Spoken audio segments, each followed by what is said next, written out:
Hello and welcome to the agenda on Labour Social. I'm Graham Hughes, and today I'm joined by Phil Moorhouse for another Hiya. roundup of the stories of the week. So let us know if the mic levels are a little bit weird because it might be that mine's a bit too quiet or that Phil's a bit too loud or vice versa. Just let us know in the chat. So there's been quite a lot of interesting things happening across the pond this week. What about this side of the pond though? I mean, has it been a bit? Also Well, I'll tell interesting you things what I happening in found Russia as well. bizarre, and I was thinking about yesterday, is like, so in terms of summer, that we had the first week of the summer recess, and it was what it was. Then the second week, the Tories decided to run an asylum week, which didn't go very well. Then last week they decided to run an NHS week, and I thought, oh, they're doing a different theme each week. And I'd said, this is the sort of thing that Labour should do, isn't it? And they were doing that. And then I thought, but they haven't done anything this week. So what happened? What happened? And I thought to myself, was it because their asylum week was so bad and their NHS week was such a flop that they just decided to stop, or had they never planned for anything else? It just seems so chaotic. Like the Tories just don't. They can't. I don't understand.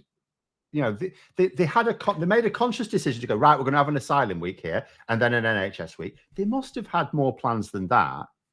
Or did they? Or was that it? I don't understand anymore. I don't know what they're doing. Well, they don't know what they're doing either. Well, no, I was talking about this in the show this morning about the only good thing about right-wingers is throughout history, throughout the world, they've always been incompetent. That's the only good thing you say about them. Yeah, but that's embarrassing. So going over to America for a moment, and I know we sort of focus more on British politics, but we do have to mention this. I mean, the fourth arrest of the former president who is running for office again. And what I found interesting today is before I did my show, I had a look on the 538 website, which is well worth checking out. It's an American stats site where it has all your opinion polling, and they give percentages of what they think is going to happen, and it's all based on metrics and survey data, and they qualify different surveys and say who's paying for those surveys, because obviously they get different results depending on who's paying for them. But yeah, it's really interesting. When he left office at the end of January 2021, his disapproval rating was around 56%, and his approval rating was around 39%. The latest polling was on Wednesday, and his disapproval rating is still 56%, and his approval rating is still 39%. Right. That the needle has not moved. What? It's a cult. Yeah. Isn't it? Well, there was something similar on a much smaller scale with Matt Hancock when he did that jungle thing, get me out of here thing. In that, there was this, he didn't win it, did he? He got to the final anyway. I can't remember. I don't watch it. But you're getting the impression that he was like rebuilding his image because he was being voted in and in and in all the way to the end. And yet, when I was looking at polling, YouGov were polling, and they showed that the public weren't, over the course of that series, changing their attitude towards him at all. Right. So it was entirely confected effectively by right-wing commentators pushing people to vote for Matt Hancock. And when it's something where I don't know how many people vote in that show, but it's clearly not anywhere close to the general population. So you can skew it. And if you've got money, I guess you can vote as many times as you like. I don't know. I don't know how it works, but nonetheless, but if you have to pay, if you could, I don't know that anyone would have paid money for Matt Hancock, but they nonetheless. I noticed, like on social media, there was heavily people pushing to vote for Matt Hancock, and they're trying to make out that he was, quite why, I don't know. But, I just looked at the poll and said, no, the general public attitude towards him is exactly the same. He's a knobhead. And it may be a similar thing there, because we know that Trump is getting a lot of donations as a result of all this. And it could well be that these are basically people who support him anyway, who are now handing over more of their, probably not much money, given the people he appeals to fit. And I just hope, I said in my video today, which you've now told me I got a bit wrong in it, Sorry about that, Phil. I just hope that his legal expenses are greater than the extra donations he's pulling in. Well, here's the interesting thing. So, because of this particular indictment, from what I read, what I've read about it, is that essentially, if one of them goes down, they all go down. All they have to do is prove that it was conspiracy, and then some of the charges, even if that person wasn't in the room when that particular charge or crime was committed, they can all still go down. And so Trump, it would be in his interest to be paying the legal fees of all the people who are indicted along with him. I'll tell you what's interesting then, though, because there were about 20 defendants in this. One of them tried to bounce the attorney by saying, I want a quick trial. And the attorney went, yeah, all right then. So that trial is actually going to begin this October. Not for Trump. Wow. The judge has actually granted that, given that the defendant, I can't remember his name, someone obscure, given that this defendant, actually, there's two interesting things about an interesting thing about two of the co-defendants. The other interesting thing is all of these co-defendants have got bail apart from one fella who's black. I'm sure it's a coincidence. I'm sure, and he also represents like a black community because it's a group called something like Black Voices for Trump or something. He's not got bail. Everyone else has got bail. So was he offered bail, but he couldn't afford to pay it? I don't know. In all honesty, I haven't checked it. It's a fella called Harrison Floyd, which could probably look up at some point. That's Indiana Jones. Floyd. Harrison Floyd, yeah. You must get that a lot. But so I haven't checked into the details of it, but I did think to myself, right, so we've got like 19 white guys get bail and a black fella doesn't. It is Georgia after all. But never mind. There is some, so it's like, oh, we're getting justice. Oh, but only limited. Yeah, there's something else that's come out as well. His IT guy in the Mar-a-Lago case where he had all the documents moved. Yeah. And this guy was asked to delete records, delete the CCTV. And he had an attorney who Trump was paying for. And he said, no comment, no comment, no comments. He didn't know anything. That was his line. And Trump stopped paying the lawyer. He got a public defender and immediately he flipped and went, yeah, I was asked to delete that footage, by Trump. So, hopefully, the fingers crossed, Trump's selfishness and his greed will be his downfall, because if he paid for top lawyers for all of his, cronies, then he might walk away from this. I can't see him getting away with all this. If what you've just said is true about, if one goes down, they all go down. Trump obviously wants these court cases delayed beyond the presidential thing. And at the point I was making my video as well, I'll come to actually that in a minute. But the point is, if one trial is going ahead from this October anyway, then it's the same evidence basically, isn't it? So the same sort of evidence is going to be presented to court. So we're still going to find out a lot of things. And if this guy does go down, I don't know how long a trial like this lasts, but it can't be more than half a year, can it? Even in America. Well, it can be dragged on. The big thing I think they're going to have trouble with, and might get dragged out forever, is jury selection. Because how do you get 12 impartial members of the public to come and talk on this? Do you want to come and decide this? I mean, that's their problem. They must have ways to do it, even in high-profile cases. Well, I mean, I think they had enough trouble trying to find people to be on the grand jury, but then when it comes to the actual jury, because both of the sets of lawyers get to argue who they think should be on it and who shouldn't, and you have a pool of I don't know. I'm hopefully there's some legal people watching this. Well, who can tell the judge. I mean, that process can start now. Whittle it down to 12. That process can start now because this trial is supposed to start this October, so that gives them like 2 months, doesn't it, to sort it out?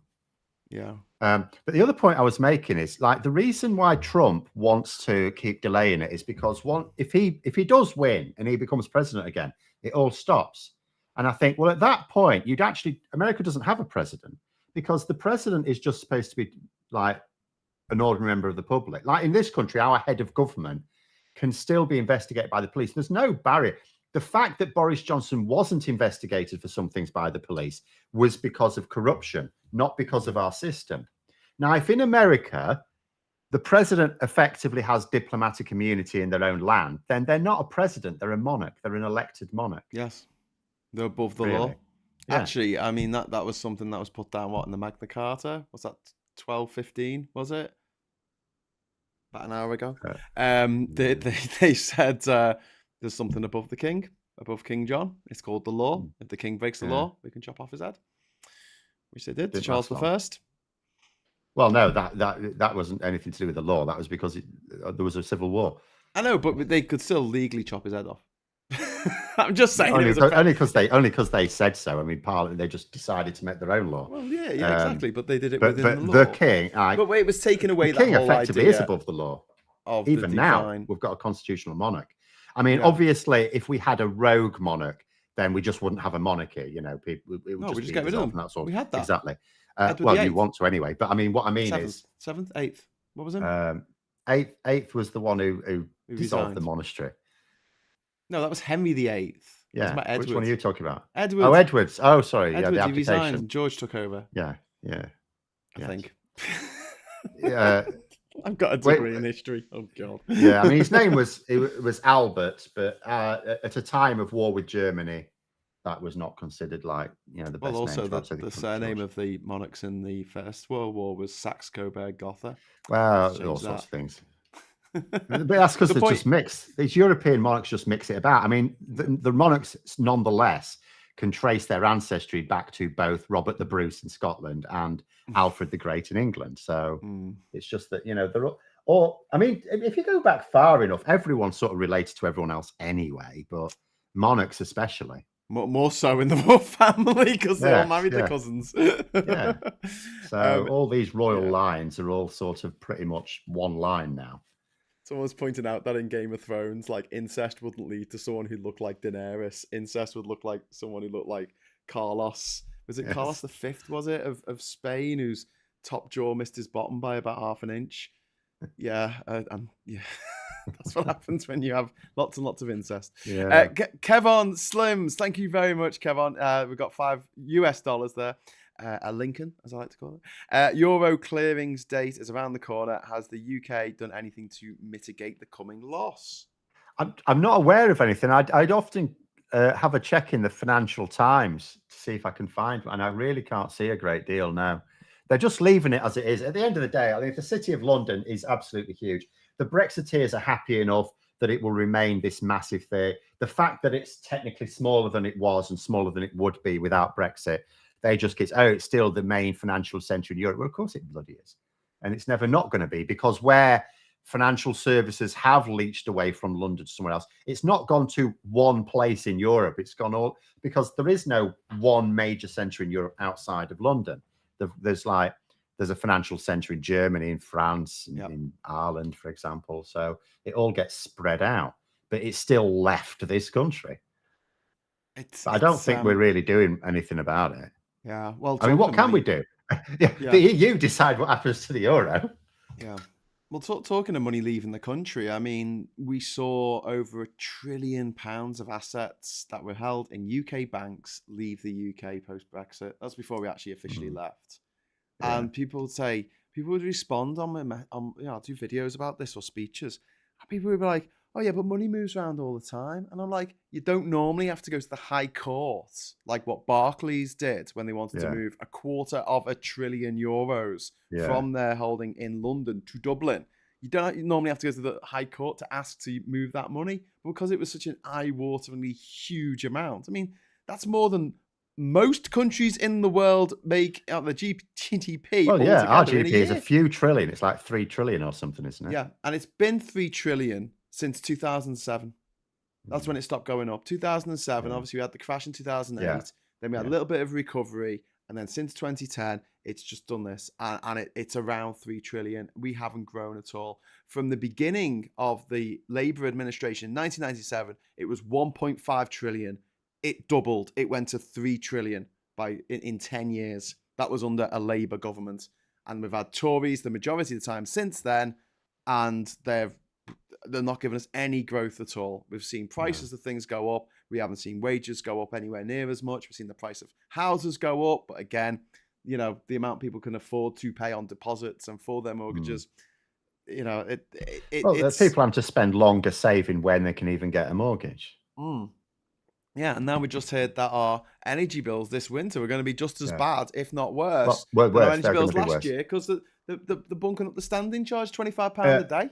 Well, it's not even that. They're going to be worse because the government politically felt compelled to provide extra support last year. So that support won't be here this year because politically get away with it. It's quite I've done a video on it. There's quite an interesting report from the Resolution Foundation pointing out exactly what I've been saying, actually.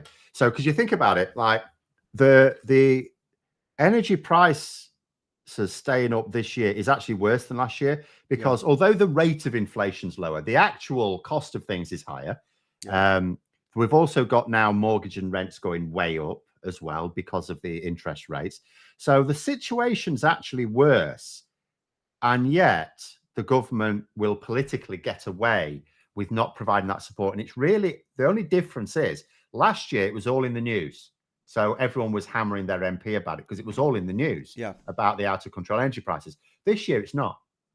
So, and it's like, even though people must recognize that their own circumstances are going to be worse, they're not beating their MPs up about it. It's almost, I don't know whether it's like, maybe a psychologist would know.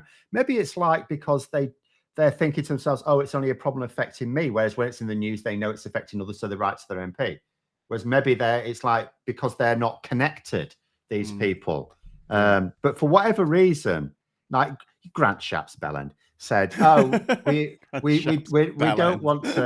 we don't want to offer support because we don't want to constantly be paying energy bills. Money doesn't come from nowhere. It says, well, first of all, it does. But second of all, in practical terms, no, it comes from taxation. Tax the pissing windfall profits, you cretin. What's going to happen is we know that all of this money is going to come, because if the energy cap was just going up to compensate for the extra cost of producing energy, then when British Gas posted their profits, it would have been roughly in line with their business plan, not well above. So and it'll happen again next year. And that's because we're paying extra for their profits. The wholesale cost of gas is lower than it was when our energy prices were about half of what they are now. Well, I just want to jump in because someone in the chat there, Jupp James, was saying, was it Jupp James? No, Josiah. Sorry, Josiah. Walters was saying, I thought it was 2 trillion because national debt is roughly that level, and it just passed 100% GDP. Yes, you're right. It is £2 trillion. I was talking in dollars, and one of the reasons why our GDP in dollars hasn't increased much is because the pound lost around 20% of its value to the dollar in 2016. What happened in 2016? I can't remember. I think it's because Prince died or something. But since then, basically, any growth that we've had has just been chasing the error almost. I mean, looking at the deficit as well, you're right. It has topped 2 trillion. So it's nearly 100% of our GDP is our budget deficit. When Labour were in 2007, it was 666 million, not trillion, million. A far cry from what it is today. The Tories have just put everything on the national credit card, and they're just going to run away into the sunset next year after they all get. You may mean billion rather than million. Billion, 666 billion. It was. I will just point out though about the currencies. When I'm talking about like GDP and things, I will tend to use dollars as well, because inevitably, if you're going to talk about national GDP, you'll compare it to other countries. So you use the US dollar as the standard to compare them across. Just quite usual. But you'd be shocked at like how little some countries make in terms of GDP throughout the year compared with a rich country like the UK. But at the same time, when we have idiots in charge, we're not seeing that money going around the system, and there are a lot of people who are really suffering at the moment. Just want to say thanks to Brian Ferguson for the €5 super chat there. Afternoon, Phil. Afternoon, Graham. Afternoon, Graham's hat. Where did you get that disreputable object? That's Brian. This is a reproduction. This is like a different generation. You know, like Doctor Who. It regenerates every now and again because it shrinks, or I lose it, or someone steals it. But the original was from Alice Springs in Australia, and yes, it is kangaroo. Anyway, back to you, Phil. I was going to say Johnny Copperhead actually put in a £2 super chat as well. Hit the like button, guys. That's good advice. In fact, I shall do that. Right. Oh yeah, talking about GDP. So I was talking about this because the Daily Express are trying to plug this India trade deal now. So India has large populations. You think, oh, if we get some market access there, that'd be really good. Yeah. Their population is treble that of the EU. Ooh, big market. But their GDP per capita is roughly 18 to 19 times lower than in the EU. Yes. So it's like, and this is the point. I mean, you've made the point as well. I've made the point. Everyone's made the point. Not everyone in the world has the same amount of disposable income, even if the other thing as well is people at the other side of the world, culturally quite different. So they don't necessarily always want the same sort of products. When we make things, they're much more likely to be desirable by people who are culturally more similar to us than at the other side of the world. But even if that desire were there, they haven't got the money. Europe is incredibly rich. It's incredibly rich because it basically, as a continent, we basically went around bullying the rest of the world for their resources, and we became a very wealthy continent. While everyone else was developing, culture, we developed military weapons. And when it came to it, military weapons trumps culture. So we have some culture as well. So Europe is incredibly wealthy. And it may not be by the standards of, say, the United States, which is even better at nicking other people's resources. But nonetheless, it's very well, and lots of countries are not. India is a large economy. Yes. But it's because it's got a crap load of people in it. The GDP per capita is incredibly, it's just over $2,000. Yeah. They're not going to buy our cars. They're not buying our cars.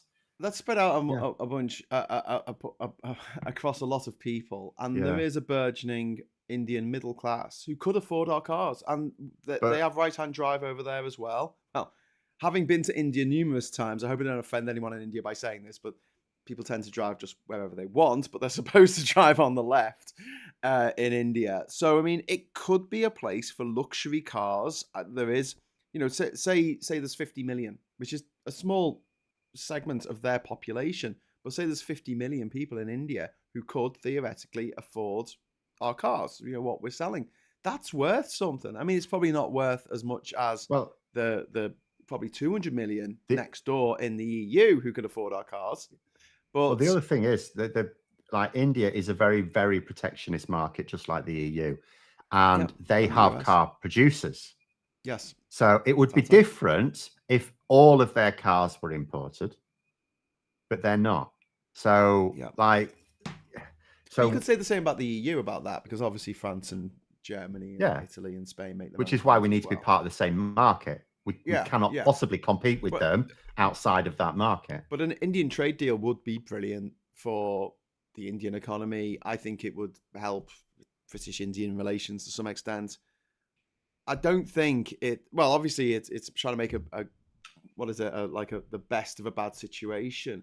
But even the most sort of positive forecasts about it are talking about a 0.1% addition to our GDP in 2023. 2035, I should say. I mean, it's nothing. It is really nothing compared with the knock that we've taken by leaving the EU. The UK government figures say it'll be a boost to GDP of between 0.12 and 0.22. And that is based on us getting everything we want. Yeah. Which we're not going to get because we're desperate. We're not also, one of the infuriating things for me is that there was going to be an EU-India trade deal years ago, but it was held up by the British because there were two issues that the British had a big problem with. One is the 150% tariff on Scotch whiskey, and considering Scotch whiskey is 20% of all of our food and drink exports. In fact, Scottish produce is 30% of all of the UK's food and drink exports, because you got the Scotch salmon and stuff like that as well. Scottish salmon. Anyway, so we had this tariff and we wanted to get rid of it. And they were like, okay, we'll get rid of it, but we want more visas so that more Indians can come to the EU and work.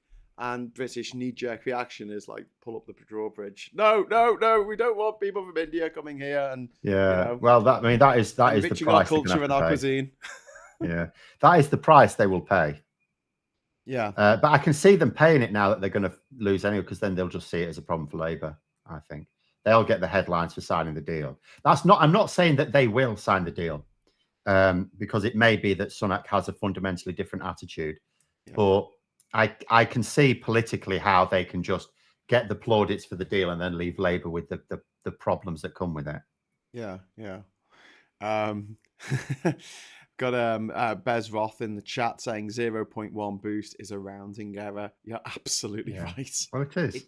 It's nothing. It's nothing. And also, we've got a terrible deal with Australia. We've got a deal in principle with New Zealand, Canada. We've got some reproduction of the CETA deal that we'd already had with the EU. Again, with Japan, the deal that we've got, when you read down into it, it's terrible for us. It's brilliant for Japan. Well, we saw our exports to Japan go down as a result, or the balance of trade, should we say, the balance of trade, as a result because Japan, it's because we agreed a deal that said to Japan, oh, you don't have to build factories here anymore to sell to us on preferential terms. You can do it from Japan. So they said, okay, we'll pull our factories back to Japan. Yeah. The people in charge of this country don't live in the real world. I can't stress that enough. But the point was going to be, okay, so that's they're all ticked off the list. Now India's ticked off the list, or it will be soon. Who's left? Which countries are still out there that we can have a decent trade deal with that are actually going to, move the needle on the amount of exports that we can, stuff that we can sell in the world? There's the USA, and we're not going to get a deal with them. If we did, it wouldn't be very good on our, for our terms, because their economy's 10 times bigger than ours. I mean, even with that, the pharmaceutical and farming lobbies are all over it. There is zero way we get a trade deal without those two being happy. And what the pharmaceutical lobby want is for the NHS to buy American drugs, even when it's much more expensive than elsewhere. And what the farming lobby want is for us to take all their lower standard food. We can already import the good standard stuff. They want us to import the lower standard stuff. And then there's these trade groups around the world which are all geographically based. We've got the TPPTP thing. But then you've got things like CARICOM, you've got Mercosur, you've got ECOWAS, you've got ASEAN, and they are for countries in a given area where there's trade and people crossing the borders because they're physically next to each other, and it makes sense. Us trying to join these, let's join the Caribbean community. It just seems like absolute madness to me to think that that's going to do anything. And we've seen this with the Trans-Pacific Partnership. 0.08% is the figure that I saw for how much that's going to improve the British economy. I mean, and that's a deal with 11 countries. Yes, I went really including one member of the G7. That's just, and that's all it does. That's all it does. And I feel now that the people who still think Brexit is a good idea is like this hardcore 40% of the population. It's the same 39% of the population in America who think that Trump can literally commit any crime in the world and just get away with it because he's Trump and we love him. Well, in some cases, it was just because they sort of were bounced for whatever reason into support for them. Like Trump was pointing out that American politics wasn't helping ordinary Americans, which was true. It was evident. All this drain the swamp. What he was saying was 100% true. And if it had come from someone who actually had the best interests of the people at heart, then they may actually have led to some improvements. But that was never the case. He was just pointing out how terrible the system is, knowing full well he was going to be way worse. And the same sort of thing applies with Brexit. People were told we should have more money for the NHS and we should have, more money for this and more money for that. And people went, and they had arguments about it with their friends and family. And so a lot of them are stuck now. And we need to actually encourage them not to be stuck. Like I sometimes can't help but ridicule certain individual thought process. I did one recently about the so-called teacher who couldn't go on holiday because her passport wasn't valid. And I'm sorry, I thought she's a teacher. I did a video on it. I said, look, because I looked myself, I thought, look, how easy is it to find out what you need to make sure with your passport? You go into the EU website and in bold, on the bit that says, traveling to the EU from a third country In bold, it says your passport needs to have been issued within the last 10 years. Yeah. You know, and I wouldn't want to be harsh. If this teacher was in front of me, I wouldn't be harsh because apparently she's recently bereaved, right?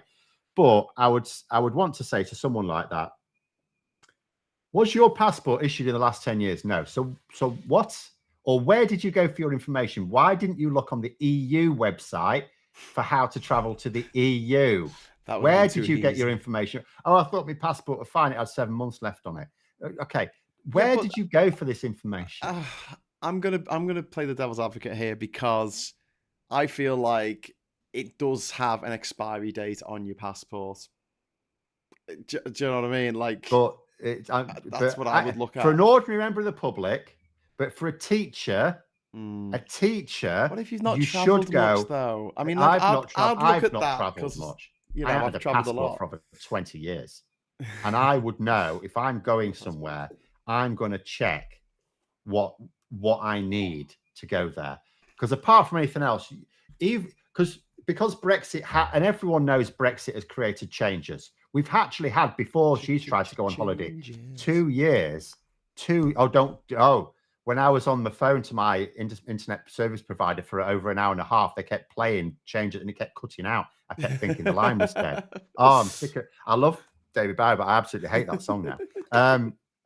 But way to ruin Bowie for me, you bastard. We've had two years of stories about people struggling to go on holiday. Yeah. A teacher should be looking it up. Yeah. I have the only reason I have sympathy for her at all is because she's been recently bereaved, right? And she wants to go on holiday, for just to calm down type of thing. So I thought, okay, I wouldn't want to make her feel bad. But that's a bloody stupid. That's a lot of Leave voters I can have sympathy for because they were lied to, and we're not, a lot of people they believe the lies, and maybe they shouldn't, but they did. But at the same time, there are a lot of people who feel that that different political parties have different ideas about way to do things that are best for the country, but they do think that they all want to do what's best for the country, whereas that's not the case. But you can understand if you have that attitude why you will believe some politicians. You're flashing a passport for some reason. I'm showing off all my vast array of passports. I've got 7. My 8th one will be a bloody Brexit knobhead one, which I'm not happy about. I've got to get it because my latest passport one, it doesn't run out soon. It doesn't run out for over another year, but it will be 10 years old. Yeah. So I've got to get a new one. And a big regret of mine is not getting the last of the maroon passports before they stopped making them, because first of all they were beautiful, and secondly they said European Union on the top. But back in 2019, when that first deadline passed in March 2019, I thought that's it. It's not going to happen. It's not going to happen. And then, from the moment that Boris Johnson got in, and then he was doing all this mad stuff saying he'd be dead in the ditch and we're going to leave in October and all this nonsense. And then we didn't. I just thought it's not going to happen. They just can't. We're going to get a government of national unity, and we're going to have another vote, and we're going to say, let's stop this nonsense right now. And obviously that didn't Which happen. is what would have happened if it weren't for the stupidity of 3 opposition parties. But there we go. I can't disagree with that, Phil.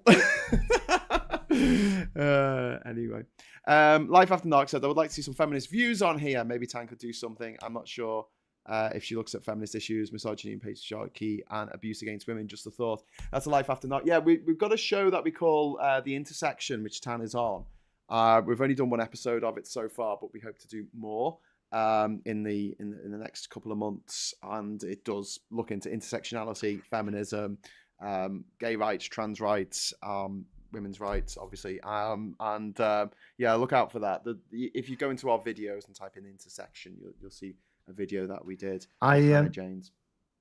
I did actually touch on a bit of misogyny in one of my videos on my channel earlier this week. Unfortunately, involved defending Nadine Dorries. Oh, really? Because I was so at the moment she's in shit because she's not doing her job as an MP. She doesn't do anything in the constituency. She hasn't spoken in Parliament for over a year, and I put on this video. I looked up Geoffrey Cox, right? he went through a period of over a year and a half, well, about a year and a half without ever saying anything. And he's never seen his constituency. Yes. And he's You know, doing work for no one was calling governments that for we're him trying to to get face, trade deals with. no one was calling for him to be facing suspension or expulsion. And I know you can say that there's an extra dimension here because Doris has said she is going to resign. She was going to resign with immediate effect. The reason, if she'd said that, but she was doing surgeries and doing a constituency caseload and turning up to Parliament, people wouldn't be making a big deal of it. There wouldn't be two councils in her constituencies, because the issue is that she's not doing it. The issue is that Mid Bedfordshire is not represented. Right. But there wasn't this hoo-ha about Geoffrey Cox not representing his constituents, because according to the report, like, people in his constituency never see him. They only see him when it's time to don the blue rosette. That's it. And in terms of Parliament, he has been there recently, but there was a period of a year and a half, this Parliament, when he said nothing, not recorded as having said anything. And I think to myself, and it was remarked on, but there was no real media focus on it in the way there has been for Doris. So I did actually wonder if, yes, Nadine Dorries deserves this focus. The misogyny is not that she is getting grief. I think the misogyny is that Geoffrey Cox didn't. And there may be other MPs. I think that if it had been, say, like Hancock said he was going to resign right away and then didn't resign. But also there's a part where I think, well, it's kind of up to the constituents to kick up a fuss more than anyone else. But what might come of this with Dorries is that if they kick her out in Parliament for not turning up, that sets a precedent for people like Geoffrey Cox who never turn up to say, right, can we get rid of him as well? Well, I saw someone saying something like that. It's like, oh, it's just a terrible precedent, because if we get rid of Nadine Dorries for being useless and not doing her job, my goodness, there'll be a lot of MPs in the frame there.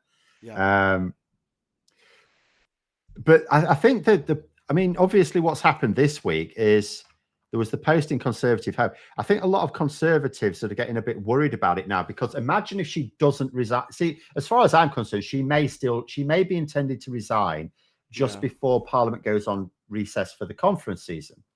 Because her book's coming out just before the Tory Party conference, a few days before. So maybe she's doing it. Ripper? No, this is a conspiracy theory. No, this is a conspiracy theory about all the mean people who brought down her Boris. So presumably there's going to be some, and it's produced by a Murdoch outlet. So it's going to produce, presumably, there to destabilize Sunak, or attempt to. Whether it works is another matter. So she may intend to resign then to bring maximum publicity to her and her book. And I was thinking maybe the reason she's responded this week, and she hasn't responded for 10 weeks to the criticism, is because she's feeling that criticism from people close to home, and they're the people who need to buy her book. I mean, who's going to buy a book that's a conspiracy theory on bringing Boris Johnson down, other than like Conservative supporters of Boris Johnson? It's not really got a market outside that, apart from whichever poor sods have to review it for the newspapers. So, and they get a complimentary copy anyway. So, I was so that may be true. But what if she's not planning on it? Because she insists she's not going to resign until she's told why she's not a lady. And like I said, I could tell her. But if that's the case, she may not resign at all. Now, here's the situation. At the moment, if she resigns and there's a by-election, Labour might win it. The Conservatives might win it. We don't know who's going to win the by-election, because it'll be protest vote and all the rest of it. But what will almost certainly happen is whoever wins it, come the general election, it's a really safe seat. The Tories should then just win it then. But it's almost like if she doesn't resign at all, and let's say the general election isn't until, it doesn't even, actually, it might, even if it's next summer, that'll be those constituents without an MP for basically a year. And if it's not till next autumn, it might be a year and a half. And it might be that there's a lot of those constituents who are actually generally not happy with the Conservative government anyway, not that offended by Keir Starmer's Labour, and who may still want their protest vote. And it could end up being a safe seat that all of a sudden, and even now on the MRP polling, it's still safe, but not as safe as it should be. And maybe it could be a target. Yeah. And that, and the Tories are already going to lose like maybe up to 2/3 of their seats. They really can't be risking safe seats, ones that should be safe under any circumstances. So you think it's in Labour, in the Tories' best interest to get rid of it Yeah. ASAP? Oh, yeah. And then take the And, hit. and they can do it. Having The thing is, they don't want to, because there's two ways. I mean, also, they could remove the whip, drain, but that doesn't help. it would drain some resources from Labour as well.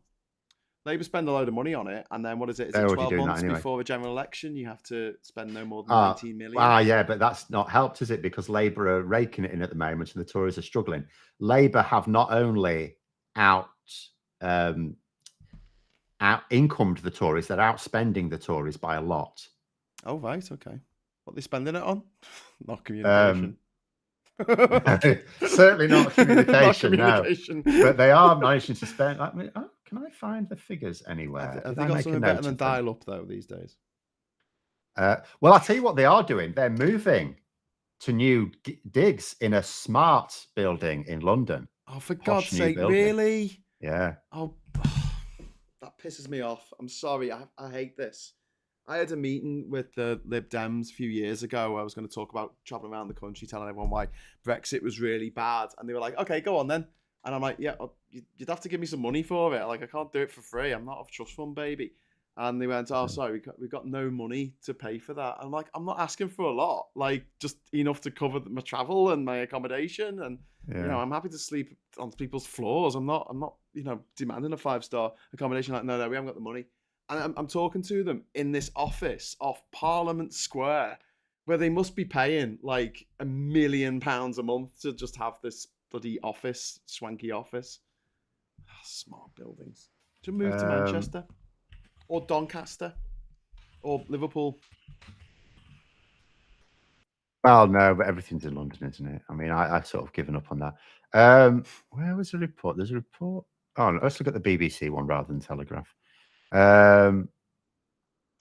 It's a shame I didn't take a clip of. I saw somewhere that had it really clearly set out. Do you think this should be? Do you think that a smart building it should be a priority for Labour at the moment? I don't know. I don't know how much extra it's costing or anything like that. I think it's part. Isn't it? Won't it be part of their green credentials? Yeah, but seriously, BUF. Mike, Graham, aren't you currently sat in one of the really posh flats on the docks in Liverpool, plus an XDR, an X-Doc? I don't know, but no, this is fake. This is just a green screen.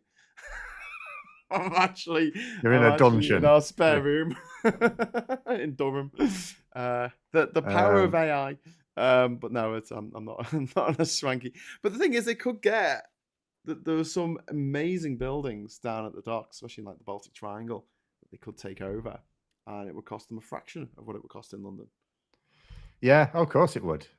They can move to Doncaster, I keep saying. No. No. Hold on. Is this something in The Guardian?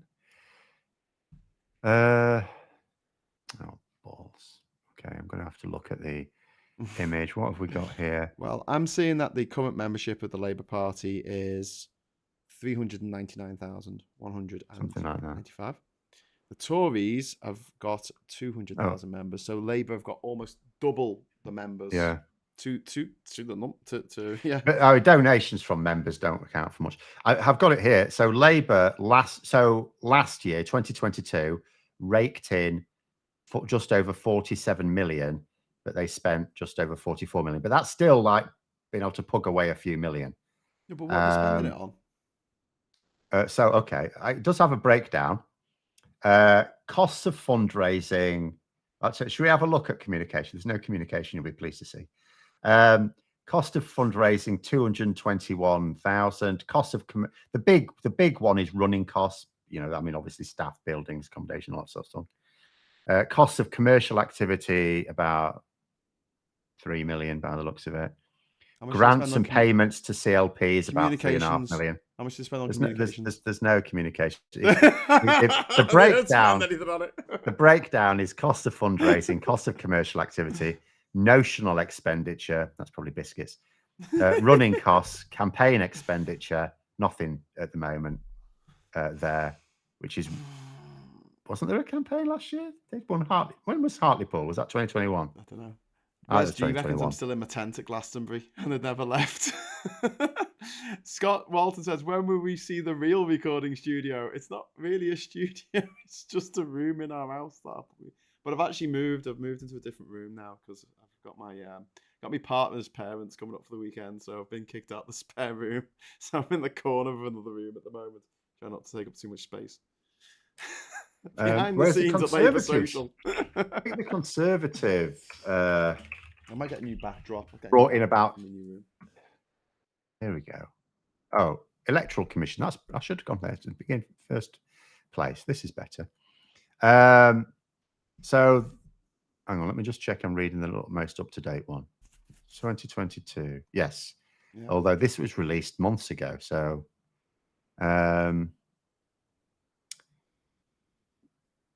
so that looks like about 32 million. Right. Although this table's a bit cropped for some reason. No, something's not making. I don't know. I'll have to find it some other time. The image has been cropped, so I can't read it. Yeah. The point is that I don't think they should be spending money on a building in London when, Well, they've already got a building in London. They're just moving to a different one, but I assume a more expensive one. I assume they're also planning for government, so that's going to be will that be their 55 Tufton Street? I don't think they'll be invited to too many ministerial meetings when Labour are in power. Don Donovan saying Graham does in fact live in a luxury flat in Liverpool. He's just using fake green screen image to hide it. I wish. It might have heating. Memberships are still falling overall, but nearly leveled out across much of the country. That's from the Grey Gesser FM. And was communications lumped in with the biscuits? Asked Mike. Maybe. Yes. The thing is, the social media would cost them nothing. It would earn its own money quite quickly if they did it properly. Yeah. It would cost nothing.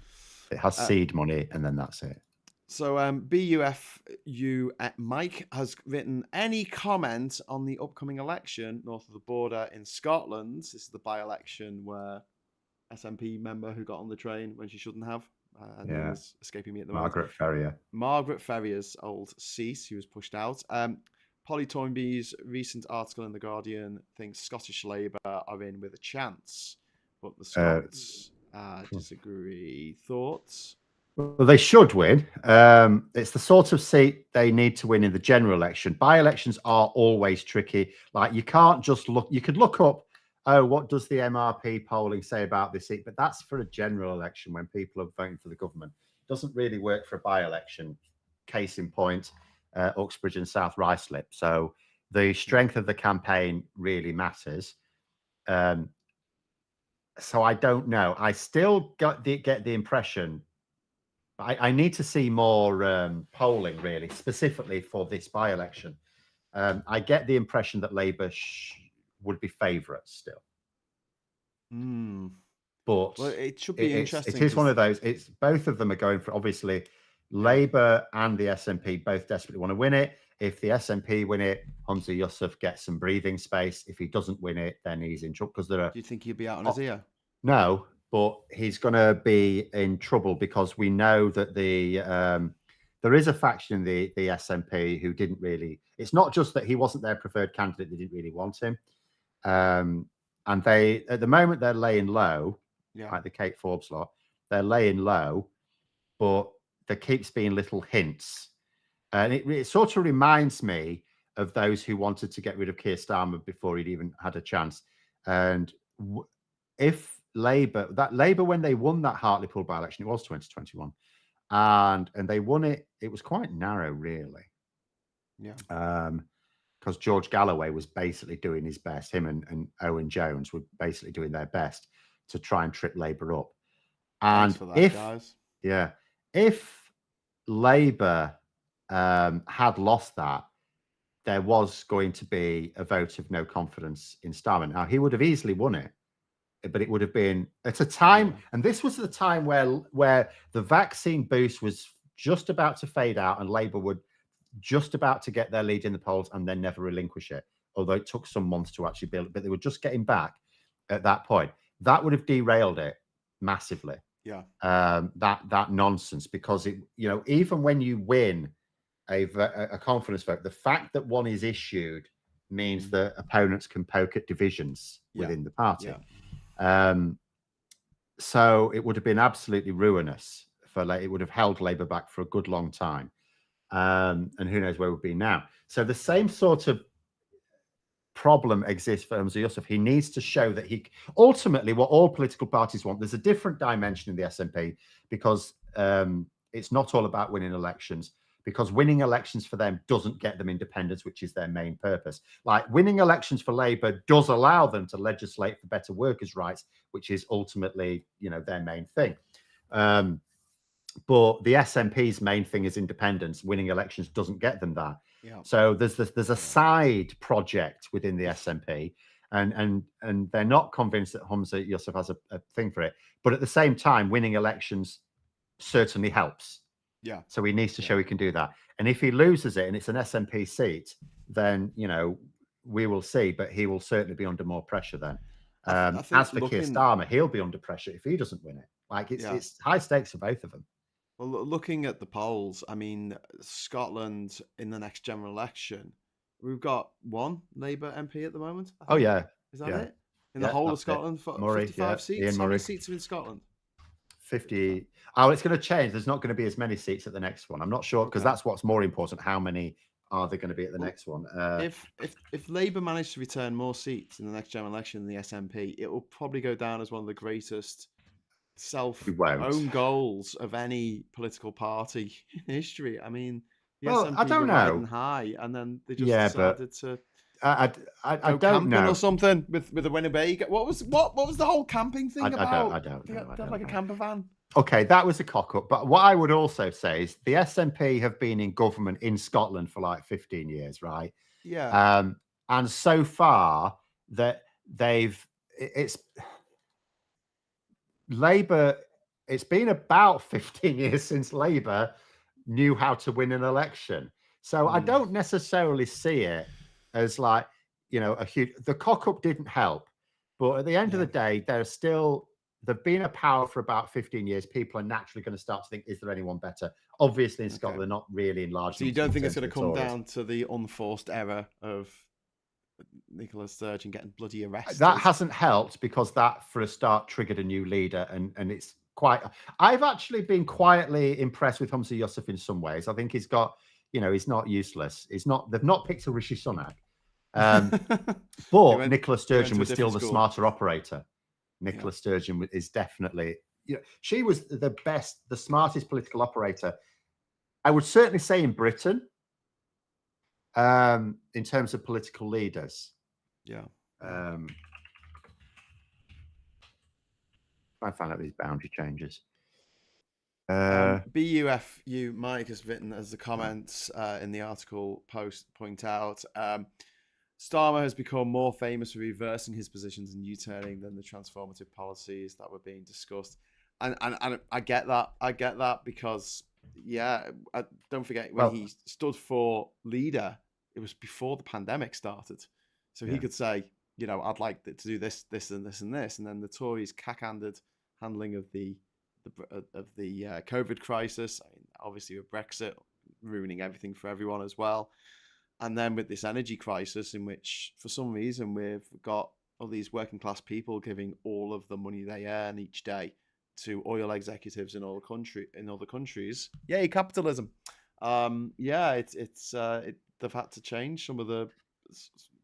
But I mean, the other thing is, like, for years, like, everyone's going, "What's his policy on this? What's his policy on this?" And they were moaning it wasn't coming out with it. And it's like, well, now you can see why it didn't come out with it, because when you then have to change it because you can't see 5 years into the future, you get a load of grief.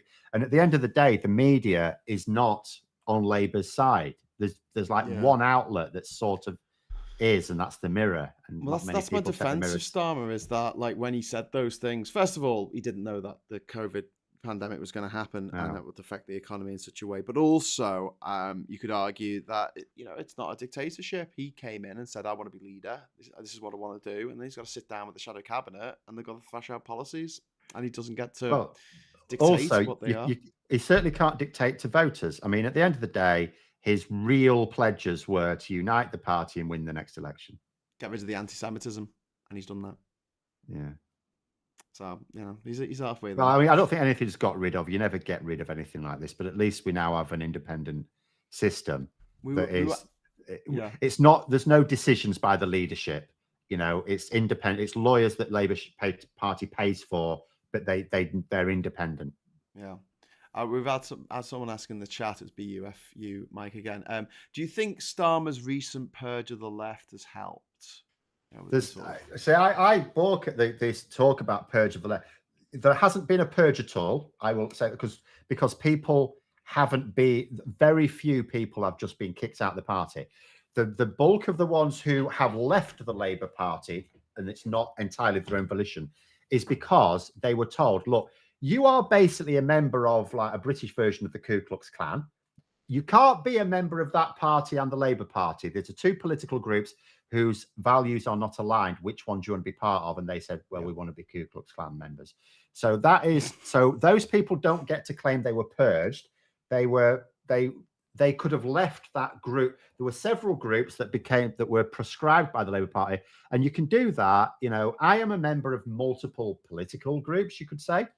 But if I had to choose, I will choose. I don't bleat about it. I will choose. So that's not purging.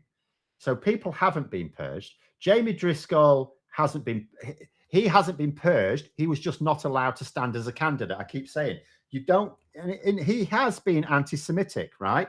He has basically given voice to the idea of, oh, maybe there was no such thing as the Holocaust. No, sorry, that's anti-Semitic, right? And it's really that simple. And Jamie Driscoll wasn't kicked out of the party. He was told he cannot be Labour's candidate. I was told I can't be Labour's candidate. I didn't make a fuss. I was told I couldn't be a Lib Dem candidate. Well, there you go. Apparently, I didn't have enough resilience. You don't make a fuss about it. You don't have a right. No one has a right to be a candidate for a political party. The political party chooses the candidates, right? He wasn't told to get out of it. And also, what the party membership's not like having your gas cut off. Like if I'm kicked out of the Labour Party for whatever reason, oh, you don't like your Brexit videos, okay. Well, they lose money. I don't lose anything. Yeah, they lose money. I would say shoe leather, but I don't do a lot of canvassing because I don't have time. I do sometimes.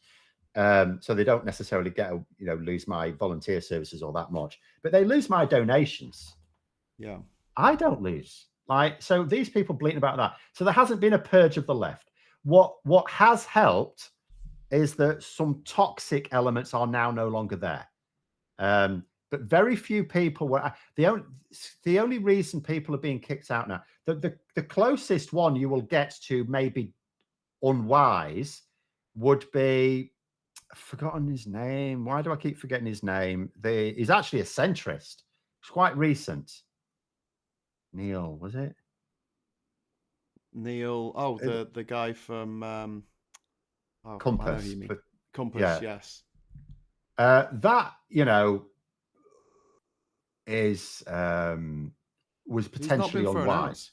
He's not been thrown out though. No, he hasn't been thrown out, but he's going through a process, and you could argue even what's the real purpose of the process? But he's a centrist, for goodness sake. Neil Lawson. Neil Lawson, that was it. And he's been quite vitriolic. He has, yeah. I mean, that's why I have no sympathy for him, because in the media about Labour. Why do you want to be a member of a political party? Why do you want to be a party that you hate? And attack it? I hate you. Will you marry me? So, because you look at the Conservatives and you look at what damage was done to the Conservative Party by the UKIP entryists, and you think to yourself, that was a warning that you don't let people into your party who want to wreck your party from the inside. You don't let people in who want to bring the system down from the inside. Labour has certain values, and if people don't want to be if they don't want to share those values, to piss off. Yeah. Labour isn't the party for everyone on the left. It's the party for people who, it was formed by trade unions and academics, and people plug the trade union link, but academics as well, because trade unions had done as much for workers' rights as they could, and they were much larger then. They'd done as much as they could with protest, and academics who were trying to improve, like, the social contract, so to speak, with people. They'd all done as much as they could with protest. What they needed was presence in Parliament. So hence the formation of the Labour Party. The Labour Party was formed not to stand on a box shouting. It was formed to legislate, and it does that in government. So it was formed to win elections and pass legislation which improved workers' rights and social rights. That was ultimately what it was created for, and that's what it's always been for.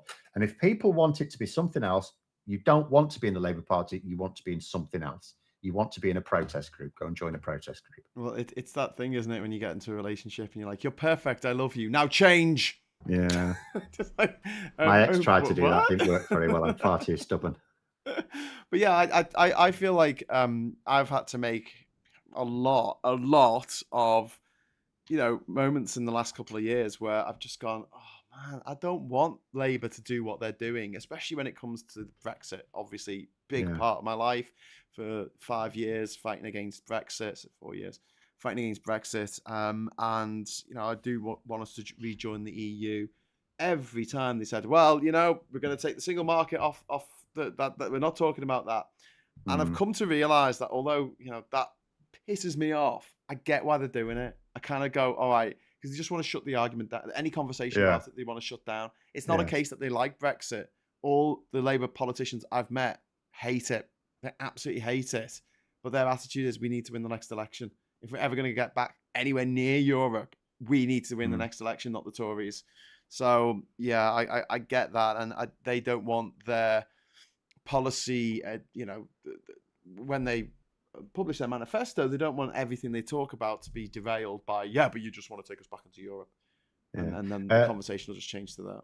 BUFU Mike saying that, I don't know whether that's in response to us or someone else, saying, why are they relying more on donations from business than solely on members and union subs? Because we don't give them enough. At the same time, you want to win an election, you need money. If campaigns didn't win elections, people wouldn't spend so much money on them.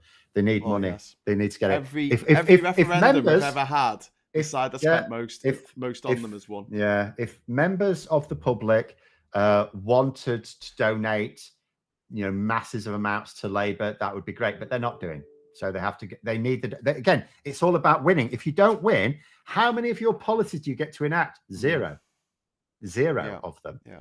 You know, my policies, like, there's going to be a lot of things that Labour do. There's already a lot of things they're promising that I think, well, it's better, but it's not, you know, good enough, or actually that's not even better. But I also understand that they need to do that to win. They also need to raise donations to win. Yeah, it's really that simple. I donate quite a bit to them, but you know, if there's not enough individuals doing so, and obviously a lot of people can't afford to, but if there's not enough individuals doing so, then you'll get it from business. As long as, from my money, as long as there's no corruption in the process. So what I don't expect to see is, oh, this company donated to Labour and then magically got like a public contract for which they don't seem particularly well suited. That's what I don't expect to see. Yeah, fair enough. Apart from anything else, the media will point it out if we do. There'll be no hiding it then. Yeah, indeed. Well, look, we talk about Labour a lot. Obviously, this is Labour Social. We were set up in a way to be the middle people between Labour and the social media. What do you call it? Ecosphere, environment. And you know, this channel was born out of frustration with Labour's communications, because they seem to have this inability just to communicate stuff in a way that people can connect with and go, oh yeah, okay, I get it now. And honestly, Phil, it's watching your videos on your channel that brought me around to this way of thinking, because about Labour policy. Because a couple of years ago, I was cutting up my Labour card because Keir Starmer had got in, and he's like, "Oh, we're not going to talk. We're not going to talk about the single market." I'm like, "Oh, it's off then." You know, I only voted for you because I want to get back into Europe. I'm not, you know, I'm not some gooey-eyed Trump fanatic going, "Oh my God, you've just shot someone on Fifth Avenue. I still adore you." I was gonna make a very poor taste joke about. I saw the the headline Trump mugshot, and I thought they were talking about Ashley Babbitt. That was the woman who was shot on January the 6th, the Trump supporter. She was. Yeah. Okay, I won't tell that joke again. It was really bad. Has Labour ever communicated with you or Phil? Well, I'm in touch with a couple of Labour MPs, but I've had meetings with some of the people there, but nothing majorly official yet. But we are going to be at conference in October, me and Phil and Supertansky, and Femi's going to be there as well. He's not even a Labour member; he's going to be there. So we're doing a couple of talks. One is going to be a fringe event in the Baltic Triangle in a place called Camp and Furnace, and the other one is actually going to be in the venue itself, in the conference. It's going to be in the ACC room 21 at 12 o'clock on the Tuesday of the conference. So if you come into conference anyway, come and see us. Yeah. Say hello. Andy's just said, I was appalled by Labour's decision to water down their workers' rights policy to please big business. They didn't. Some Tory papers said that they did, and Angela Rayner immediately came out and says, no, we haven't. It'll be good if we could get which rights do you think have been watered down? I would just say in the comments, Andy, which right or which policy do you think has been watered down? Because I actually did a video specifically on it on this channel. Yes, as you just said. There was another comment while we're waiting for that. Hang on, I've lost it. Oh, being lukewarm on electoral reform or PR is such an own goal for Labour. Classic short-term politics. We don't know that.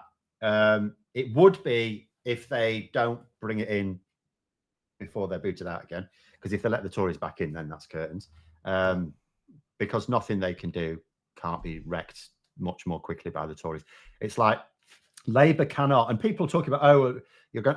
I saw a comment saying, I'm going to be disappointed when all Labour do is sort of rein back on some Tory politics. Like, well, they can't do that because it takes too long to do that. So in actual fact, we are going to get reform. We are going to get transformation because Labour cannot, if they, let's say they just wanted to tinker and just reverse a load of Conservatives, they can't. It takes too long. Yeah. It's actually much quicker to reform whole systems, way quicker. So I am going to be disappointed in some of the things they do. I am disappointed in some of the things they do now, because even though I have to say most of what they're doing is working because they're leading the polls, there are still some things that I think they are behaving irrationally over. But at the same time, you know, it's not binary. It's not, oh, they've done one thing I don't approve of. Oh, that's it. My support's gone. Because what am I going to do? I'll say, oh, they did this one thing I don't like. Oh, it's better to have the Tories stay that do 100% of things I don't like. Yeah, well, these are the arguments that need to be made. And it'd be great to be able to, like, do a Woody Allen. Actually, no, that's a bad way of putting it. But be able to say, well, let's go over to Angela Rayner and see what she has to say about this. And then we can go over to on Labour Social, which would be wonderful. But it's a bit of a pipe dream at the moment. But who knows what will happen at conference. And if we get some additional funding into the channel, which would be nice. Talking of additional funding, David Faulkner has dropped 78 Hong Kong dollars into the chat. As a super chat, thank you very much. As a proverb in the Quran says, "Man harafa hufra il li al hihi waka fiha." I've probably butchered that. Sorry. He who digs a pit for his brother will fall into it. Let's hope justice is served on Trump. Yes. And with that, I'll say thank you, everyone, for joining us this afternoon on the agenda. I'll be back this evening for the Labour Social at 9 o'clock, which is a bit like this, but a bit more informal. And instead of having a cup of tea, I will have a beer instead. Phil, will you be joining us tonight? Are you about? I think I am. Yes. Oh, yeah. Excellent. It might just be me and Phil, because Ollie can't make it. Ollie's going around being the president of something. He's the president of the Young Turks or something. No, not the Young Turks. The Junior Chamber International. So Ollie's off doing that. And I think that Aid is on holiday. But we might have other people joining us. So please come along to the Labour Social at 9 o'clock tonight. And on Sunday, look out for Phil's Labour Vision video that you're going to be doing on different aspect of Labour policy. Have you decided what you're going to do yet? It's between two at the moment now. I'll just see if one of them pops up in the news tomorrow. Okay. And HK is asking, what about Brad Pitt? Well, don't think he's a Labour member. Is he? I don't think so. don't know. I He's don't probably even know what his died and we're politics telling are. bad jokes about him. Anyway, thank you very much for watching. We'll see you next time. And until then, I'll say hello, good evening, welcome, and goodbye.